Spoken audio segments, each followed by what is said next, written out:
জানতে পারছি যে এই যে বেল ইস্যুতে অতিরিক্ত ট্রাক যান চলাচল হ্যাঁ, বৃষ্টি ভেঙে যাবে।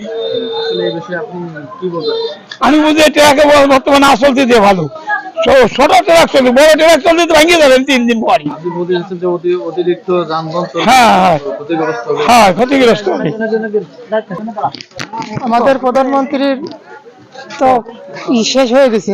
এখন যদি ব্রিজ ভেঙে যায়, বড় চলাচল করে গাড়ি, তাহলে আমাদের ওই গাড়ি চলাচল করলে ভেঙে গেলে আমরা আর খেয়া ছাড়া আমাদের আর কোনো উপায় হবে না। এই জন্য আমরা চাই যে অতি লোডওয়ালা গাড়ি যেন না চলে। স্থানীয় জানাচ্ছি যে আসলে যানবাহন চলাচলের কারণে ব্রিজে ক্ষতিগ্রস্ত হচ্ছে। কেউ যেন অতিরিক্ত যানবাহন চলাচল না করে। আমি মোহাম্মদ রিপন শেখ। 3 আর 4 3 নম্বর বন্যী ইউনিয়নের 3 নং ওয়ার্ড এবং 4 নং ওয়ার্ডের মাঝখানে যে বেলি ব্রিজটা আছে আমার পিছনে, এই যে যারা আসছে এটা সাধারণ জনগণ সবাই, এখানে অনেক মুরব্বী জনও আছে।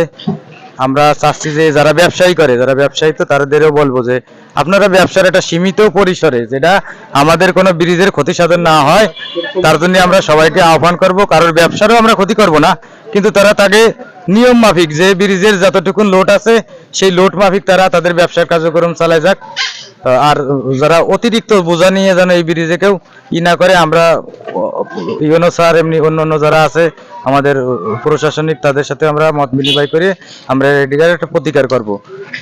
এই বলে আমার কথা আমি শেষ করছি। আমাদের এই ব্রিজের ভারী যানবাহন চলাচল না করাই উচিত, যেহেতু আমাদের এই ব্রিজ যদি কোনো ক্ষয়ক্ষতি হয়, পরবর্তীতে আমাদের এই ব্রিজে পারাপার খুবই অসুবিধা হবে।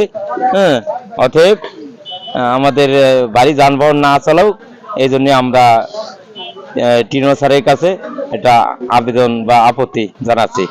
আসসালামু আলাইকুম।